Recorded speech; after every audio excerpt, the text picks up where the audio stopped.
بسم الله الرحمن الرحيم. الحمد لله رب العالمين، والصلاة والسلام على رسول الله صلى الله عليه وسلم. எல்லா புகழும் அல்லாஹ் ஒருவனுக்கே உரித்தாகுக. அல்லாஹு ஜல்ல சுப்ஹானஹு வ தஆலா அருள்முறையாம் திருக்குர்ஆனில் இரண்டாவது அத்தியாயமாக இருக்கக்கூடிய அல் பக்ரா அத்தியாயம், அதில் 41, 42வது வசனங்களில் விளக்கத்தை தொடர்ந்து படித்து வருகிறோம். அதில் ஒரு வார்த்தை அல்லாஹ் இப்படி சொல்லுகிறான், வலா தஷ்தரு பி ஆயாதி சமனன் கலீலா, என்னுடைய வசனங்களை சொற்ப விலைக்கு விற்றுவிட வேண்டாம், மேலும் என்னையே அஞ்சுங்கள் என்பதாக சொல்லுகிறான். அடுத்து, நீங்கள் அறிந்து கொண்டே உண்மையை மூடி மறைத்து மெய்யில் பொய்யை கலந்து விடாதீர்கள் என்பதாகவும் சொல்லுகிறான். இங்கே இஸ்ரவேலர்களுக்கு அருளப்பெற்ற தௌராத் என்னும் வேதத்தில் அல்லாஹ் எடுத்து இயம்பிய இருந்த அநேக உண்மைகளை யூத மத குருமார்கள் மறைத்தனர். இறுதி காலத்தில் ஒரு இறை தூதர் வருவார், அவரை நீங்கள் விசுவாசிக்க வேண்டும், ஈமான் கொள்ள வேண்டும் என்று தௌராத்தில் அல்லாஹ் ஆணையிட்டிருந்ததை இதற்கு உதாரணமாக கூறலாம். அப்போ இந்த உண்மைகளுக்கு மக்களுக்கு தெரிந்துவிட்டால் அண்ணல் நபி ஸல்லல்லாஹு அலைஹி வஸல்லம் அவர்களுக்கு செல்வாக்கு ஏற்பட்டு தங்களின் செல்வாக்கு மங்கிவிடும், அதை எடுத்து வருவாய் பாதிக்கப்பட்டுவிடும் என்று அந்த யூத மத குருமார்கள் அஞ்சினார்கள். இதனால் உண்மையை மூடி மறைத்தார்கள். தௌராத் வேதத்தில் இருக்கக்கூடிய ஏராளமான உண்மையை திட்டமிட்டு அவர்கள் மறைத்தார்கள். இந்த மாதிரி மக்களிடம் கொஞ்சம் காசையும் வாங்கிக்கிட்டு லஞ்சம் வாங்கி கொண்டு வேதத்தில் கூறப்பெற்ற சட்டங்களை திரித்து கூறும் பழக்கமும் அவர்களிடம் இருந்தது. இதனை கண்டித்து இங்கே அல்லாஹ் பேசுகிறான். உலகத்தில் கிடைக்கும் அற்ப தொகைக்காக என்னுடைய வசனங்களை விற்பனை செய்யாதீர்கள் என்று அல்லாஹ் கொஞ்சம் சூசகமாக இலக்கிய நயத்துடன் அல்லாஹ் குறிப்பிடுகிறான். அப்போ இதிலிருந்து உலக ஆதாயத்திற்காகவோ மனிதர்களை திருப்திப்படுத்துவதற்காகவோ இறைவனுடைய சட்டங்களை மாற்றி கூறுவது மிகப்பெரிய பாவமாகும்.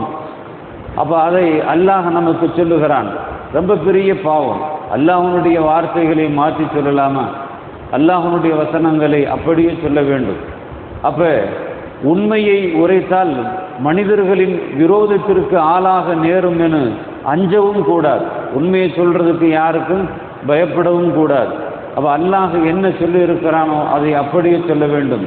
மாறாக உண்மையை மறைத்தால் அல்லாஹ்வின் கோபத்திற்கு ஆளாக நேரிடும் என்பதை அஞ்ச வேண்டும் எனவும் இங்கே அல்லாஹ் சொல்லுகிறான். என்னையே நீங்கள் பயப்படுங்கள், எனக்கே நீங்கள் கட்டுப்படுங்கள் என்று அல்லாஹ் சொல்லுகிறான். அடுத்து, நீங்கள் அறிந்து கொண்டே உண்மையை மூடி மறைத்து உண்மையில் பொய்யை கலந்து விடாதீர்கள் என்று அல்லாஹ் இங்கே அடுத்த வசனத்திலே சொல்லுகிறான். அப்போ இறை வேதமான தௌராத்தில் உள்ள உண்மைகளை யூத பாதிரிமார்கள் மூடி மறைத்து வந்த அதே வேளையில் பார்ப்போருக்கு சந்தேகம் வந்துவிடக்கூடாது என்பதற்காக பொய்களுடன் சில உண்மைகளையும் கலந்து கூறி வந்தனர். மேலும் இறை வசனங்களுக்கு நேரடியான பொருள் கொள்ளாமல் பொய்யான விளக்கங்களை கூறி மக்களை ஏமாற்றி வந்தார்கள். இந்த மோசடியை இங்கே அம்பலப்படுத்தியுள்ள இறைவன் இனியும் இந்த காரியத்தில் ஈடுபட வேண்டாம் என அவர்களை எச்சரிக்கின்றான். அப்போ இதிலிருந்து உண்மையை பொய்யுடன் கலப்பதும் தெரிந்து கொண்டே உண்மைகளை மறப்பதும் பெரிய பாவங்களாகும் என்று அறிந்து கொள்கிறோம் அல்லாஹ்வுடைய வசனத்தின் மூலமாக. உமையா கலிஃபாக்களில் ஒருவரான சுலைமான் பின் அப்துல் மாலிக் என்ற ஒரு மன்னரும் அறிஞர் அபூ ஹாசிம் என்ற பெரியாரும் ஒரு முறை சந்தித்து உரையாடி கொண்டிருந்தனர். அப்போ உரையாடலின் போது இறுதியில் தனக்கு அறிவுரை பகருமாறு பெரியாரிடம் மன்னர் வேண்டினார். அப்போது அபூ ஹாசிம் சொன்னார்கள், உமது முன்னோர்கள் அடக்குமுறை ஆட்சி புரிந்து வந்தார்கள், அவர்கள் வாளில் வலிமையை கொண்டு மக்களின் விருப்பத்திற்கு எதிராக கொடுங்கோல் ஆட்சி புரிந்து வந்தார்கள். பலரை படுகொலை செய்தார்கள். இறுதியில் இந்த உலகை பிரிந்து சென்று விட்டார்கள். அவர்கள் புரிந்த அட்டூழியங்கள் பற்றி அவர்களிடம் இப்போது கேட்டால் என்ன பதில் சொல்லுவார்கள்? அவர்களை பற்றி இப்போது மக்கள் என்ன பேசிக்கொள்கிறார்கள் என்பதையெல்லாம் நீங்கள் கொஞ்சம் யோசித்து பார்த்து நடந்து கொள்ள வேண்டும் என்று அவர் சொன்னார். இவ்வாறு மன்னரின் முன்னோர்களை பற்றி கடுமையாக விமர்சித்த பெரியார் அபூ ஹாசிமை நோக்கி அவையில் இருந்த ஒருவர் சொன்னார், உங்களுடைய சொற்கள் மன்னரின் மனதை புண்படுத்தக்கூடியவை, எனவே உங்கள் கூற்று தவறானது என்று அவர் சொன்னார். இந்த நபரை போல மனிதர்களை திருப்திப்படுத்துவதற்காக உண்மைகளை மூடி மறைப்பது, உண்மை உரைத்தவரை குற்றவாளி ஆக்குவது பெரும் குற்றமாகும். யார்கிட்ட சொன்னாலும் எதை சொன்னாலும் அந்த வரலாறுகளை சொல்லுகின்ற பொழுது உண்மையை சொல்லுவதற்கு ஏன் பயப்பட வேண்டும்? உண்மையை உண்மையாகவே சொல்ல வேண்டும், பொய்யை உண்மையாக்க கூடாது என்ற அந்த விளக்கத்தை அல்லாஹ் இங்கே நமக்கு சொல்லித் தருகிறான். சுருக்கமாக இதுவரை இஸ்ரவேலர்களை நோக்கி கூறப்பட்ட இந்த 3 வசனங்களும் கொள்கை நம்பிக்கை தொடர்பானவையாகும். அப்ப அடுத்து இன்னும் இபாதத்து சம்பந்தமாகவும் அல்லாஹ் ஜல்ல சுப்ஹானஹு வ தஆலா அதை பற்றி தொடர்ந்து பேசுகிறான்.